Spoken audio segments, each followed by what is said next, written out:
ang tinatawag na Wahhabi na kilusan o mas tama, kilusang Wahhabism, ay nagsimula noong ika-14 na siglo bandang 1744. Ay magkaroon ng alyansa sina Muhammad ibn Abdul al-Wahhab, isang scholar na nagpasimula ng kilusan, Muhammad ibn Saud, isang pinuno sa Najd. Noong taong 1744, nagkasundo sila sa lugar ng Diriyah, dating kabisera ng unang estado ng Saudi. Dito nagsimula ang pagsasanib ng relihiyosong kilusan ni Ibn Abd al-Wahhab at ng kapangyarihang pampolitika ni Ibn Saud.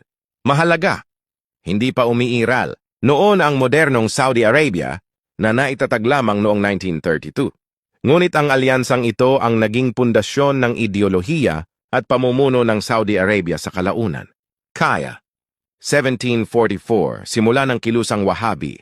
1932, pagtatatag ng modernong Saudi Arabia, sinabi ni Abu Darda, nakasama ko ang propeta isang araw at narinig ko siyang nagsabi, may isang bagay na aking kinatatakutan para sa aking umakay sa Dajjal. Noon ay natakot ako, kaya't sinabi ko, O sugo ng Allah.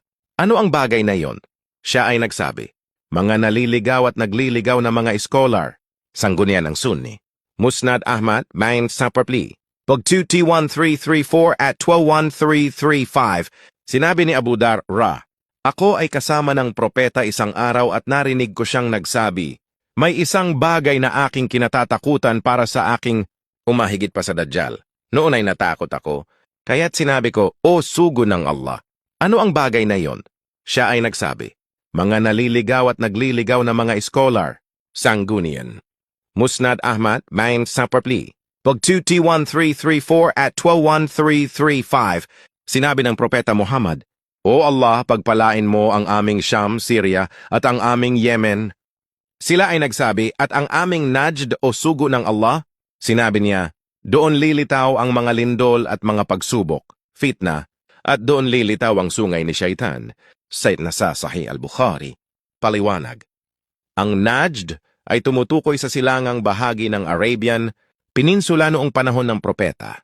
Sahih al-Bukhari 794, isinalaysay ni Ibn Umar, sinabi ng propeta, O Allah, ipagkaloob mo ang iyong pagpapala sa aming Sham. O Allah, ipagkaloob mo ang iyong pagpapala sa aming Yemen. Sinabi ng mga tao, at pati na rin sa aming Najd. Sinabi niya, O Allah, ipagkaloob mo ang iyong pagpapala sa aming Sham, Hilaga.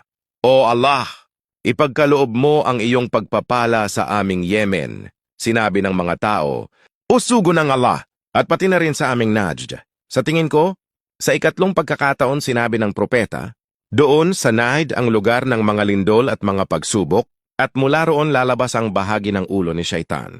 Ahmad Nur, Khairul